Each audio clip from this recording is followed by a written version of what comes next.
हरियाणा की sports policy follow की जा रही है, क्योंकि बहुत सारी स्टेट से मुझे भी फ़ोन आते हैं कि भाई ऐसे ऐसे एक बार पॉलिसी भेज दो, हम भी अपनी गवर्नमेंट से उससे बात कर रहे हैं, क्योंकि हर स्टेट की अलग पॉलिसी थी। सबसे पहले हरियाणा जो स्पोर्ट्स पॉलिसी थी वो द बेस्ट थी और अब भी बेस्ट है।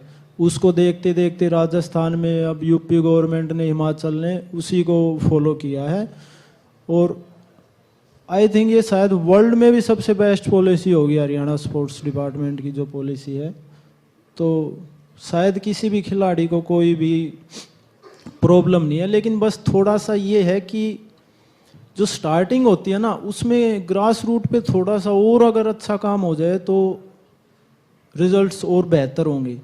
क्योंकि अब जैसे कैश प्राइज है या जॉब का जो प्रावधान है वो एक अच्छी अचीवमेंट के बाद है, उसके बाद तो काफ़ी चीज़ें और जुड़ जाती हैं, स्पॉन्सर मिल जाते हैं।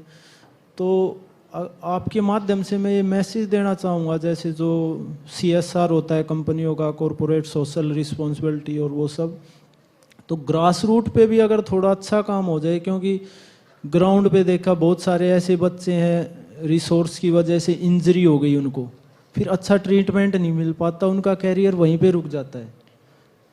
तो वहाँ अगर थोड़ा सा ध्यान और दे दिया जाए तो और बेटर रिजल्ट्स होंगे। मतलब शुरुआती दौर पर ग्रास रूट लेवल पर। जी जी, उसमें थोड़ा सा, क्योंकि जब हम एक अच्छे लेवल पे हो जाते हैं ना, फिर कोचेज भी और चीज़ें भी, फिर काफ़ी चीज़ें जुड़ जाती हैं। लेकिन स्टार्टिंग में शायद पेरेंट्स भी इतना फेथ नहीं कर पाते कि वो इधर उधर से ज़्यादा पैसे खर्च कर सकें, क्योंकि उनको भी कहीं ना कहीं डाउट होता है, अगर मैं ऑनेस्टली आपको बताऊं तो, कि क्या होगा क्या होगा। क्योंकि एजुकेशन पे अभी ज़्यादा ध्यान है, स्पोर्ट्स पे थोड़ा कम है, धीरे धीरे हो रहा है, लेकिन फर्स्ट प्रायोरिटी आज भी एजुकेशन ही सब मानते हैं। तो स्पोर्ट्स तो, और 10 साल पहले की अगर बात बताऊं तो मैंने ऐसे ऐसे लोग देखे हैं जो ये कहते थे कि यार ये 10वीं में फेल हो गया, इसका दिमाग नहीं चल रहा, इसको गेम में डाल देते हैं। अब उनको कौन बताए कि भाई गेम में बहुत ज़्यादा दिमाग चाहिए होता है, आदमी को एक माइक्रो सेकंड में डिसीजन लेना पड़ता है। मान लो कोई रेसलिंग करता है कि क्या दाव आया है, क्या करना है, तो शायद मैं नहीं मानता कि बिना दिमाग स्पोर्ट्स होता होगा।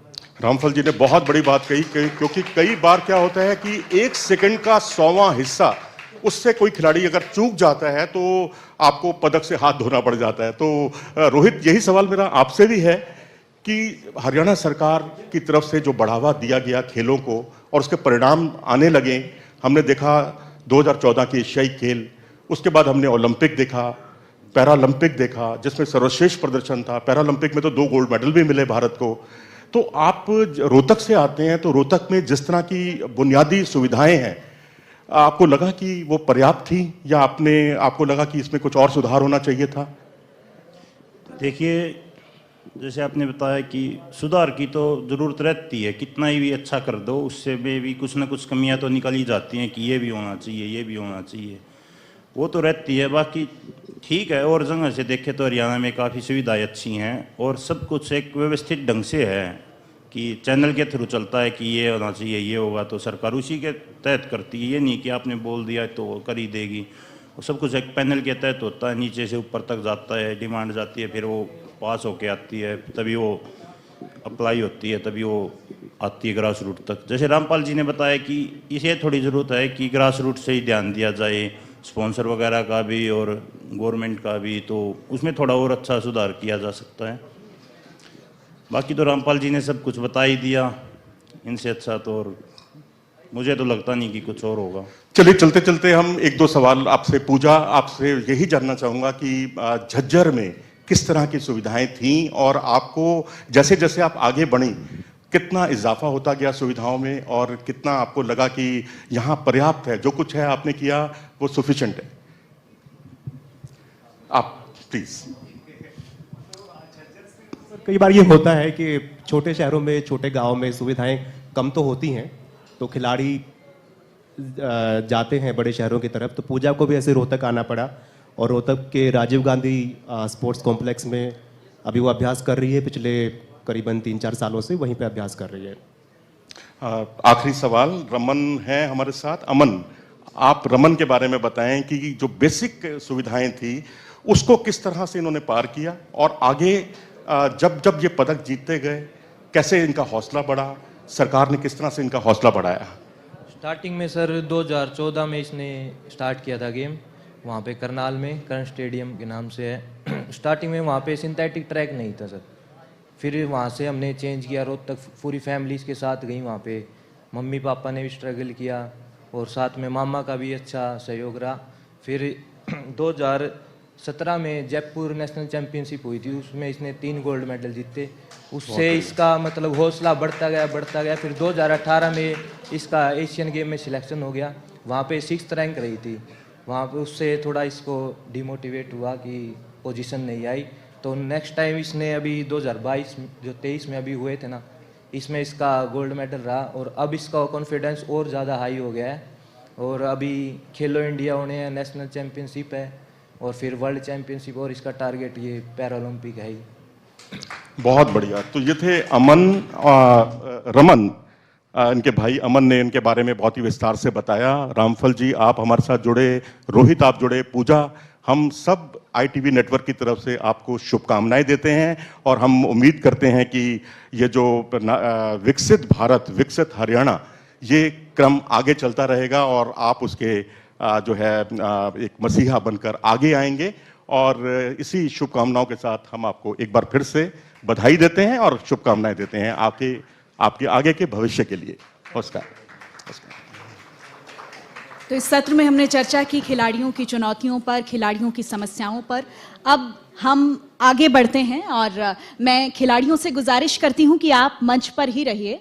राज्यसभा सांसद कार्तिकेय शर्मा हमारे बीच में हैं। हम चाहेंगे कि सर आप मंच पर आएं और एक token of love, token of respect हमारे सभी खिलाड़ियों के लिए जोरदार तालियों के साथ स्वागत कीजिएगा कार्तिकेय शर्मा जी का। और सभी खिलाड़ी आप प्लीज एक एक करके शॉल और प्रशस्ति पत्र देकर राज्यसभा सांसद कार्तिकेय शर्मा हमारे खिलाड़ियों की हौसला अफजाई कर रहे हैं। और निश्चित तौर पर मारे खिलाड़ी, मारे हरियाणा की पहचान है, मारे किसान, मारे जवान, मारे खिलाड़ी। और हरियाणा की शान को, हरियाणा की प्रेस्टिज को, प्रतिष्ठा को आगे बढ़ाते हुए हमारे खिलाड़ी, अल्लामा इकबाल का एक शेर है कि तू शाही है, परवाज है काम तेरा, तेरे सामने आसमां और भी हैं। बहुत सारे आसमां हमारे और आपके आगे ये खिलाड़ी लेकर आ रहे हैं और निश्चित तौर पर इनका आसमान यूं ही बुलंद रहे, यही ये हौसला, ये आशा, ये उम्मीद यूं ही जगती रहे, हम ये उम्मीद करते हैं। तालियों की गड़गड़ाहट कम नहीं होनी चाहिए। हमारे खिलाड़ी हमारे बीच में हैं, फूलों के साथ, शॉल और प्रशस्ति पत्र के साथ। एक token of love, token of respect from India news to all the players.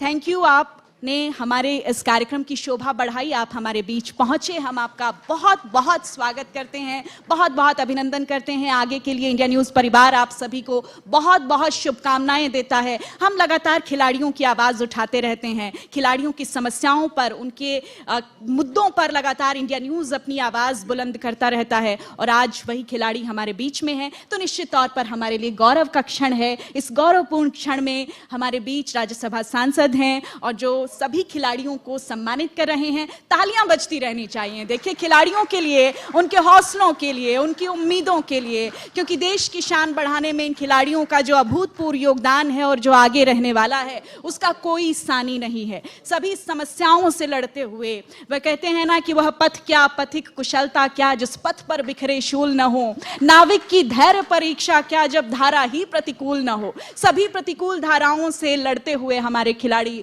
आगे बढ़ रहे हैं। उसी जोश जुनून, उसी जोश खरोश के साथ आप आगे भी हमारे देश की शान बढ़ाते रहें। बहुत बहुत शुक्रिया आप सभी का इस मंच पर हमारे बीच आने के लिए और अपनी बात कहने के लिए। बहुत शुक्रिया। Thank you very much to all of you.